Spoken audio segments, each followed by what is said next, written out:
Yo, yo, what's going on, Magic players? Much love. Travis here from Travis Wizard, Travis Woo slash Magic for Good with Kevin. Yeah, from the Rogue Deck Builder. Yeah, we're two rogue deck builders in the house, and we're going to talk about what rogue deck building is, why we do it, our stories, and invite you to submit your rogue decks at the end. So, why don't we start off with this, Kevin? What is rogue deck building?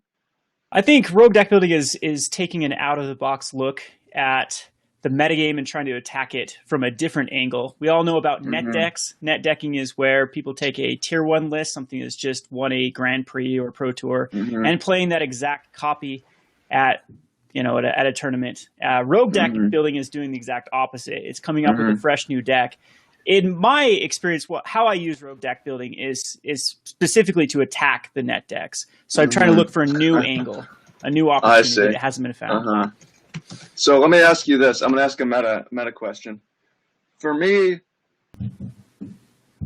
rogue deck building to me is perhaps a creative expression, which I would like to go into, but Mm-hmm. it's also idea experimentation. Mm-hmm. Like I like to be different and try out different ideas. So when you're at, when you're attacking the metagame, attacking the net decks, is this kind of like a counter to conformist thinking inside in the context of Absolutely. Magic? Yeah. Uh huh. That's I don't know how familiar you are with MBTI or personality theory, but I'm a Mm-hmm. with the psychology background, I'm a personality theory kind of nerd, Oh, and interesting. my personality type's an ENFP, Uh and huh. those that specific archetype is really known for pushing the envelope. If you look at Uh any huh. aspect of my life, I've been kind of the rebel. I mean, I left my religion. Uh Uh, huh.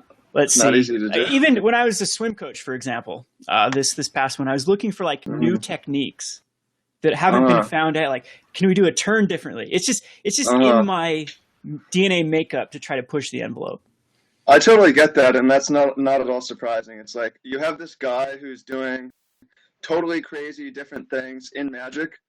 Why would that not translate out of Magic? Like, Yeah. I walk downstairs backwards. I whatever. It's like I'm clear. What did you expect, right? Like, what do you expect from me, right? Yep. I mean, Yeah. it's So. games the same. Other games I play into, I can't follow a traditional route. It has to be something fresh, Is and it's that kind of like a an bane too. ingrained thing? Yeah. But sometimes when Why is that a like, pain? well, it's kind of a bane to, I think, my success as a Magic player too. Mm-hmm. Because usually when I find a little like if I get good with a deck and it's doing well, my shelf life for a deck is like 2 weeks before I lose interest, and I have to Sure. move Yeah. on to something else. So I wish I could stick with a deck. In fact, I played my friend's Jund Planeswalkers list back during Theros Uh-huh. and Constantar Kier, the end of Theros and Constantar Kier block, because I forgot my deck. I just didn't. I planned on making day two at a sealed GP, and I didn't. I barely missed out. Mm-hmm. So just played in the Super Sunday Mm-hmm. series, and then just completely cleaned house with a tier one deck. And I think Mm-hmm. that if I played more tier one decks, I'd be more successful. But it's not what I get Well, out of it Magic. depends how we define success, right? I Yeah. mean, Yep. success as a rogue deck builder is influence, is spreading ideas or challenging the status quo, and so on. So, I mean, if you played tier one decks, maybe you'd have better tournament results, Hmm. but you wouldn't have the following you have on YouTube and or Twitch or your blog, right? I mean, there's so many good players to watch. It's people. That's not, there's a lot. It's not quite so entertaining to the masses, I feel. Yeah. Well, and it's not as it doesn't give the same sort of satisfaction either. So I mean, it's when I started rogue deck building, their net decking was just it's almost like a parasite to the game that people You were think? so tunnel visioned and couldn't even think Uh-huh. outside the box unless someone like John Fecal played the deck. It's Mm-hmm. it had to have that stamp of approval from one of the big uh, Mm-hmm. top players. Mm-hmm. So I I think, mean, especially now, the yeah, go metagame ahead. is wide open. This is a perfect time to be uh, rogue deck building rather than just taking the last list. And innovation is alive and well in this metagame. Oh, definitely. Yeah, and that's the cool thing about Magic because I don't know. I mean, a lot of other games, it's hard to really innovate. in the real world, it's very hard to innovate and prove that your idea like works or is better. Magic, it's not that hard to come up with something totally new, be on the cutting edge, the frontier of some little tiny niche idea, and then prove that everyone missed it or everyone was wrong or something like that. And having that experience and looking out in the, it's crazy. It's super. It's really empowering. Yeah, and I think that's why I recommend it. We're people who are pushing the envelope in Magic. Plus, it's needed. It's desperately needed. Yeah, because it gets so boring to me when it's the same decks over and over and over and over again. Theros was the worst, where he played mono black control. I think in one of the GPs I played in, it was like it was like 5 out of the 8 rounds I played against mono black control. All 4-ofs. It's like it's like 9 4-ofs and 24 or 10 4-ofs and 20 swamps, right? Mm-hmm. Yeah. There's just so much more to the game. There's what, 300 cards almost in each set, and why are only a handful 10,000 cards? Yeah, I think it's interesting. You said net decking is a parasite. I definitely see pros and cons to it. It's cool that someone can jump into the game and you can just give them something and they can be competitive with, right? I mean, otherwise it'd be so hard to even be competitive. It makes sense, but it's definitely parasitic when there's the like, I mean, how often do you get, why are you even testing that? It's bad. Don't even try it. Or how's the Jund matchup? The Jund matchup looks bad, or and so on. I think that it's problematic when it's anti-innovation. There's certain environments in Magic that are like that. I think generally on the whole, the whole of Magic community is very pro-innovation. Mm-hmm. Well, there always is a need. There always is a want or desire. If you and I can have a following, that's just. I've had a lot of that's a lot of people thank me for what I do, because it's I think we represent a really underrepresented community, because the spikes get a lot of love and glory, or definitely the term spike with the people that like to run the most competitive or play to win. But the people that like to play for creativity or expression or just to try new ideas, a lot of times don't get the love. They don't get the articles. They don't get the brews and things like that. And so I think that's you, especially why I think that you were you had the highest Channel Fireball statistics, and they have huge name players on that. Yeah, it was the only ones I read. So I think that you're right that this creative play to create might even be the majority, right? I don't know. Yeah. We could measure that in some way, run a poll, but definitely underrepresented. If you go to Channel Fireball, I don't think anyone is really doing that there right now. Maybe Frank Lepore a little bit, or if you go to Daily MTG, there's a little bit of that. Spotlight of Decks, TCG player. I mean, there's MTG Goldfish, which is why he's gained so much popularity. Mm-hmm. But there's lots of room for more of this. I think there's lots of room for more. When I got back into Magic, back during Scars of Mirrodin, I think is when I got back into it. There were basically 2 of the bigger name people that ran more rogue decks. One of them was you, and one was Conley Woods, and that was it. Yes. And then we had Frank Lepore, but he was just a writer for TCG at the time. He wasn't like a pro or a big name player. Mm-hmm. And we have a few other people like Brian Kibler that a lot of times will. I kind of consider people like Brian Kibler more of a Timmy type personality, that they're going to stick within their archetype. He's always going to run green.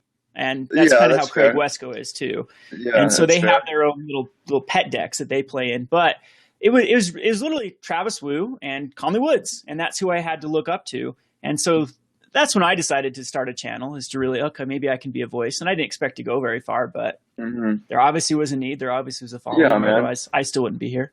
2's not nearly enough. There should be way more, right? I mean, there are more now, but there's still room for way more. You just make decks and you put out the content, and people. Oh, there's also Jeff Hoogland does cool stuff. I mean, there's more. Mm-hmm. There's more now. There's more people doing it, and I think it's awesome.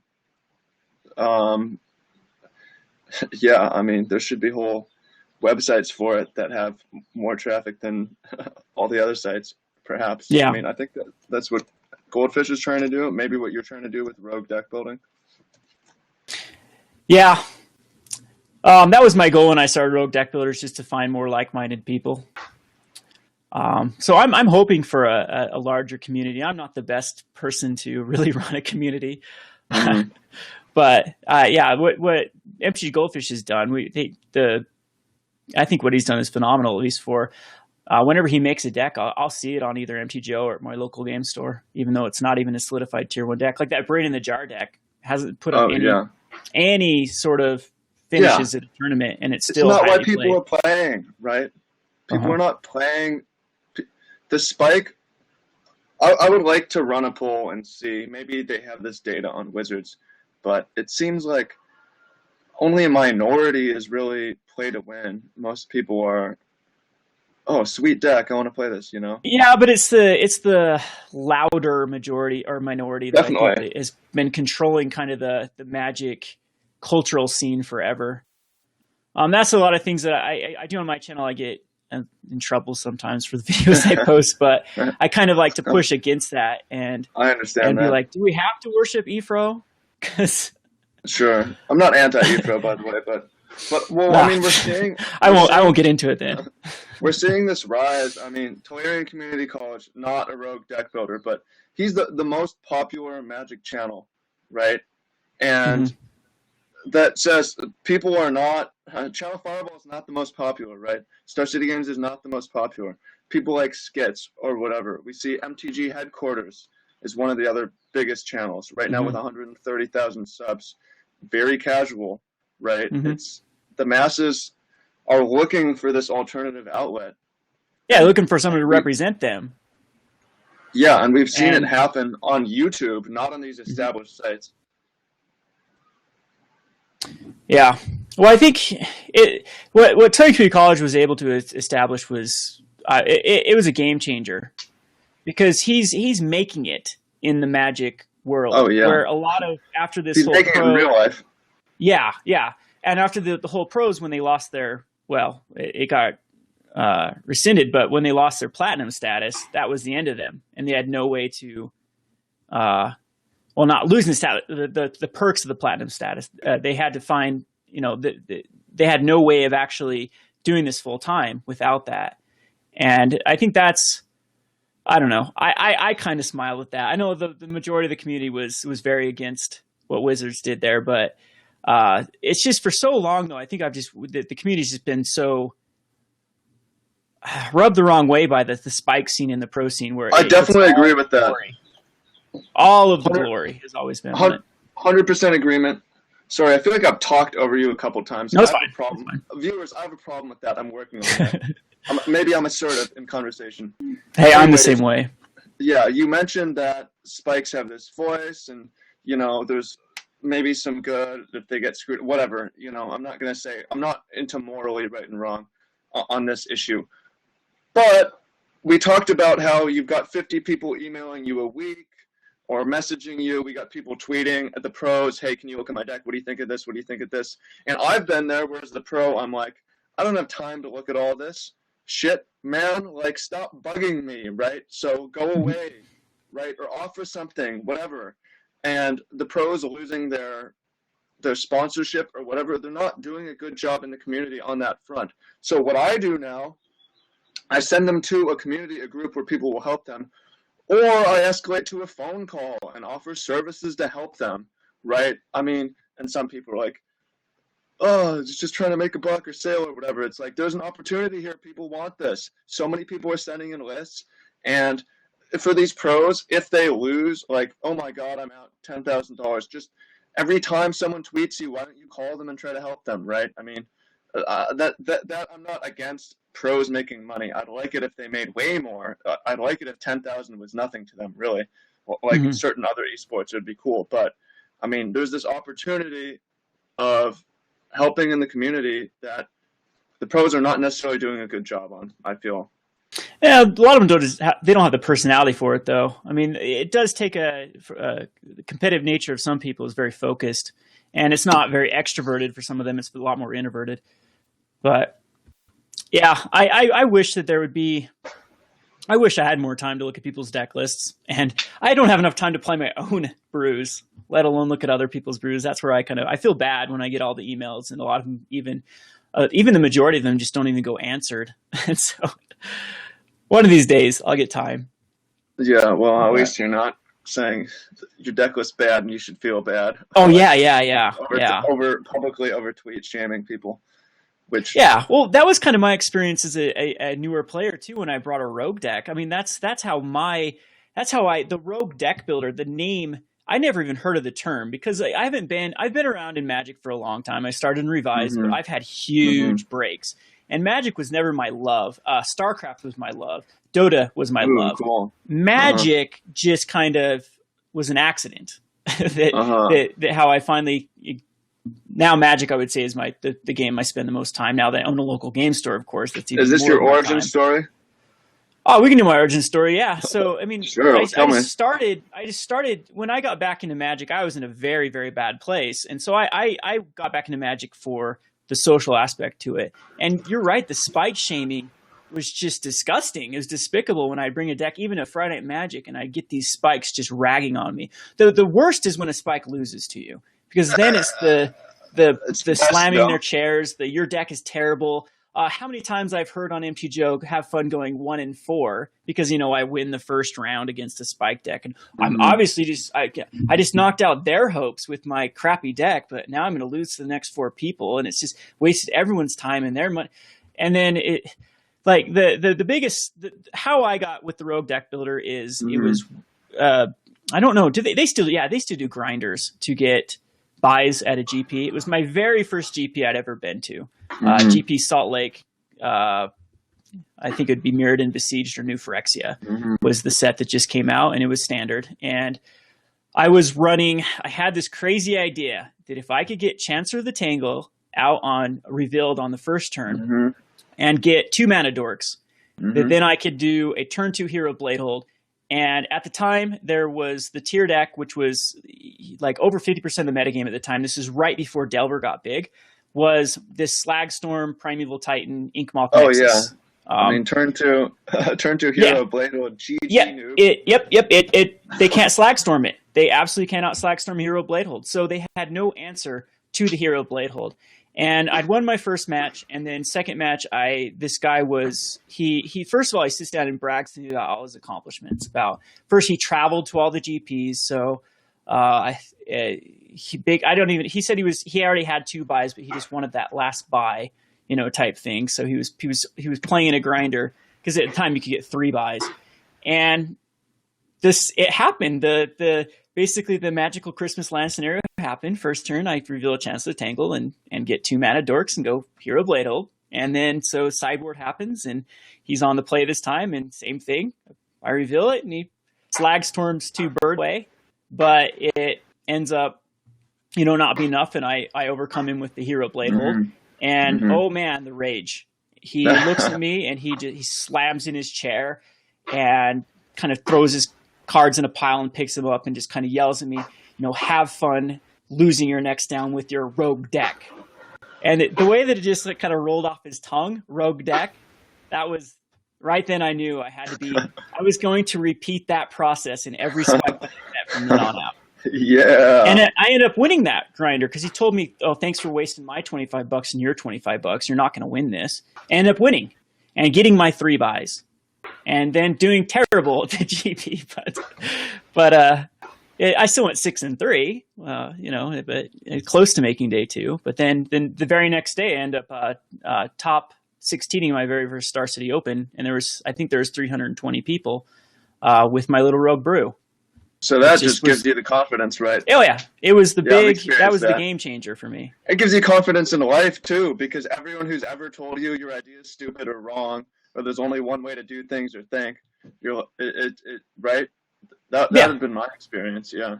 Well, and I don't need people I'm a very independent person. I'm stubbornly independent. In fact, if you push against me, that will just make me dig my heels in even more. So the more people that are against me, the more self-righteous I'll start to feel. Just awesome, to prove them man. wrong.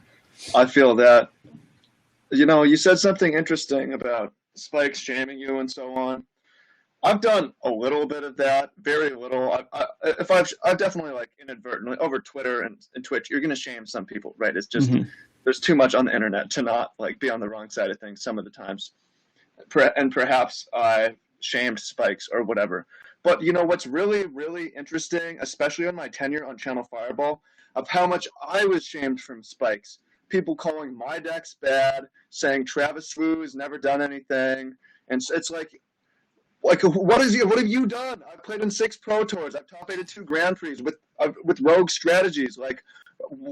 How are you shaming me? I'm the Yep. professional. You know, it's so that to me was just the craziest thing of seeing like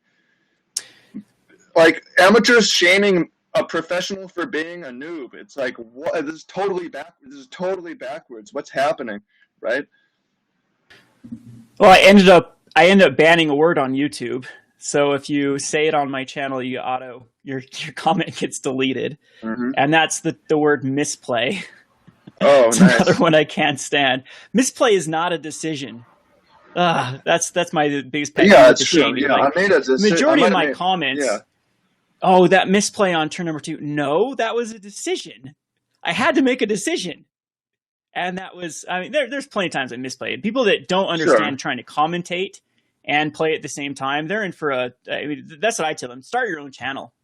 Start trying Yeah. your own rogue decks. Especially Yeah. all of my decks that I'm playing live or playing for the first time on YouTube are Yes. usually my first time playing the deck. Yes. My I experience, haven't, 100%.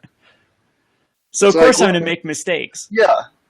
Everyone else, all these other people, this Jund video by this pro, he's been playing it for years, man. Like, Yep. this is my first, like, what do you expect? I'm making a brand new deck every week. No one else is doing that, you know? It's really hard, right? I totally understand that.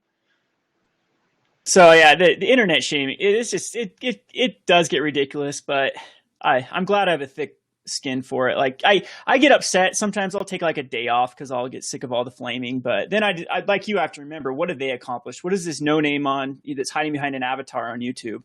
What in the world? They probably think they're hardcore. They're probably their local Spike or their local Uh-huh. hot By the shot. But way, beyond that, what have they done?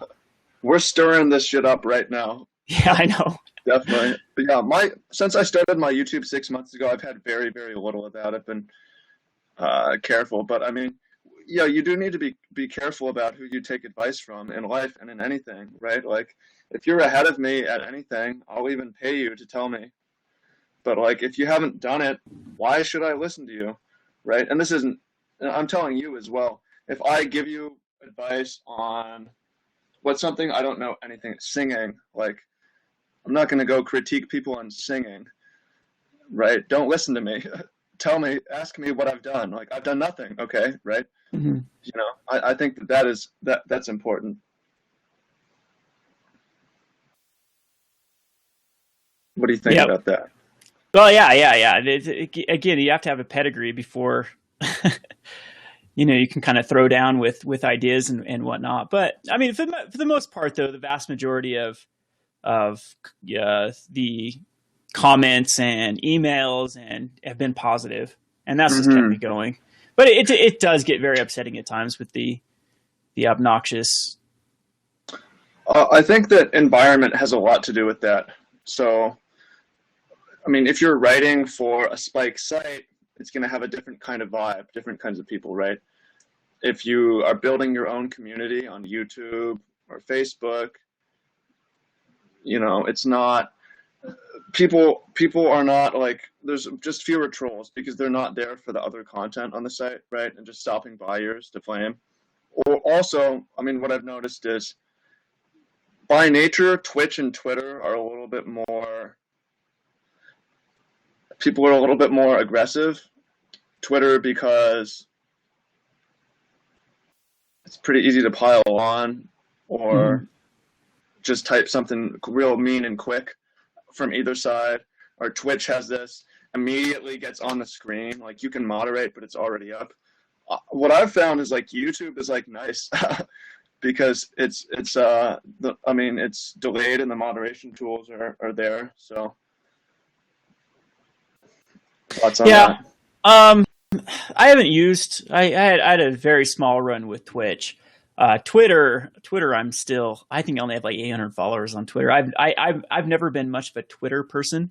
I know it's something I probably should use more. No, don't. Reddit has been very unkind to me in the past.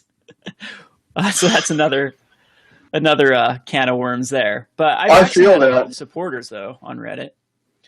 So that's been a good experience and a bad experience. But yeah, and YouTube the same. YouTube, it seems I get a lot more flack on the Gathering Magic channel than I do on my own channel, for sure. You know why that is? Yeah, because it's not my audience. Yeah, exactly. Yeah, that's why it's great to go independent. So, I think that's an interesting conversation. Sorry to stir up the trolls. Oh no. Yeah, well, whatever, man. This is fun convo.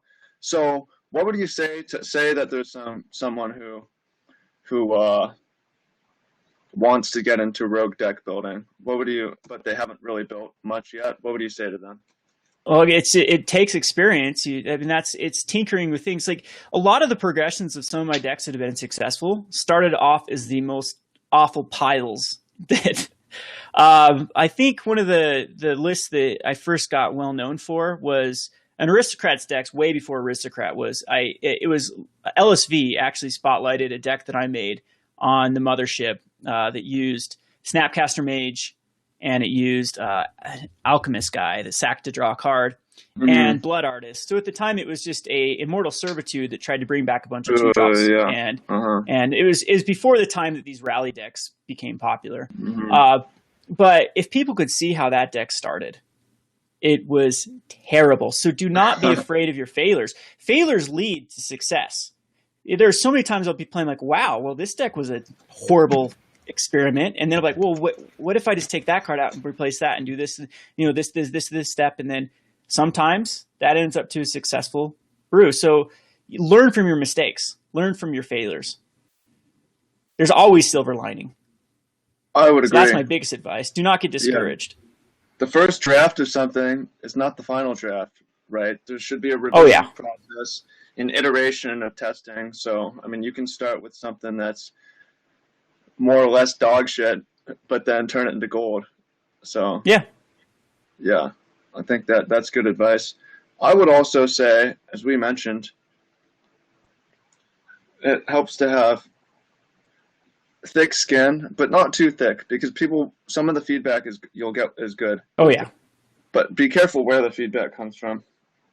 Yep. Well, I was staunch. Back to my little origin story. I was really, really set on keeping Chancellor of the Tangle in my deck, and then I figured out and it took me forever to get rid of it. But I realized I was winning way more games without the degenerate first turn 2 mana dorks, and actually getting stuck with a Chancellor in my hand was actually losing me so many games. And people were pointing that out, and I didn't want to hear it. Because you often remember your successes more than you remember your failures. So you remember the time that wacky combo won you the game, but not remember the time that combo was stuck in your hand or got broken up and whatnot. That's what one of the things I try to tell new deck builders is you have to take the good with the bad.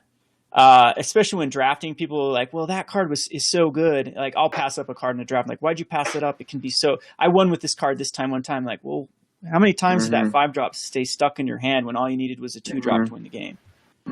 So you have to be open to constructive criticism. You have to be open to realizing, again, every opportunity, every loss, you should be looking at how you lost, not how lucky your opponent got or how unlucky. Oh, definitely. What can I do to get better? I didn't get mana flooded. I didn't have enough mana sinks in my deck, right?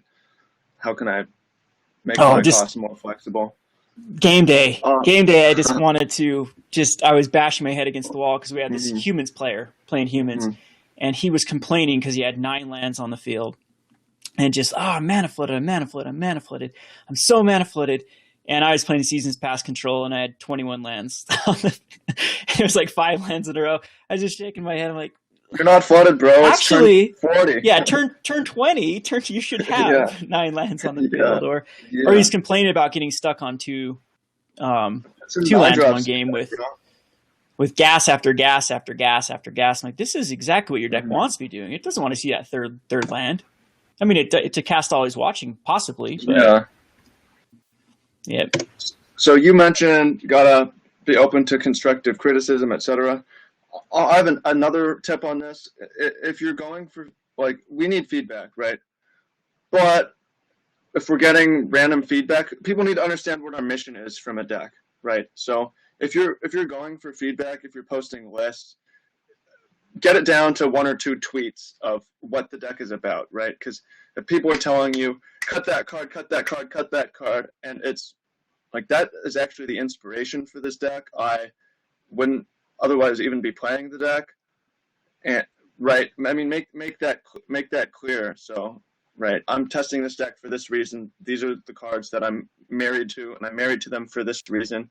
You know, my goal is to do this, not this, right? I mean, we tend to attribute what we want on what someone else wants. So the spikes will say that's bad. It's like, I mean, it's bad. It is bad if my goal was to win a PTQ, but it's not, right? I'm making content or something like that. Or like, your deck's too boring, you need to spice it up with this and this and this. We tend to not hear that so much. But it's like, hey, I'm just trying to win, you know? So, I mean, you do hear that. It's like, hating on net deckers or whatever. It's like, look, I don't have any experience building decks, but I'm a good player and I'm familiar with this archetype. I'm just trying to win this Grand Prix trial, right? I don't need to reinvent the wheel or whatever. So, or just have a fun time at an FNM. That's it. People, Definitely. one of my latest brews, like, why would you ever play? I'm playing a green-white werewolf deck. And people are like, why'd you play it over humans? Because they're werewolves. Yeah. You know? Yeah, well, at least they're asking. There's my reasoning right there. I'm not expecting to win a Pro Tour with this. I'm expecting to make werewolves as viable as possible. That's the goal. So, I mean, it's just a person like me, that's what I play Magic for. Right now I'm trying to teach my local game store a very valuable lesson. I'm running Seasons Pass Control with, it's of course has my own spin on it, because I have about 3 or 4 players that refuse to give up their tier 1 deck. And I just want to punish them for it. Like, cause I really want other people, and maybe this is expecting too much because they play Magic for a completely different reason I play Magic, but I'm going to win every FNM at my local game store from now until eternity if I keep playing Seasons Pass Control and they don't innovate, because it just matches up very well against Black Green Aristocrats, Humans, and Bant, which is what they're playing. And I don't know. I just want to create a fun environment at FNM where people play werewolves versus vampires and whatnot, not have to take the Pro Tour winning deck and play it at the I don't know. Culture. That's why you have your own game store, man. That's why you have your own game store. You have a lot of control over the culture and the environment, right? Yeah, I just wish more people would have that. I don't know. See, again, we're back to little spikes things. I think that, in my experience, that a lot of the super ultra competitive people ran off a lot of potential new players or a different potential culture to even the Friday Night Magic scene. When I was in Salt Lake City, when I was up there, I actually had to go through a few game stores before I found a culture that I could actually, tolerate, because it was just such a spike.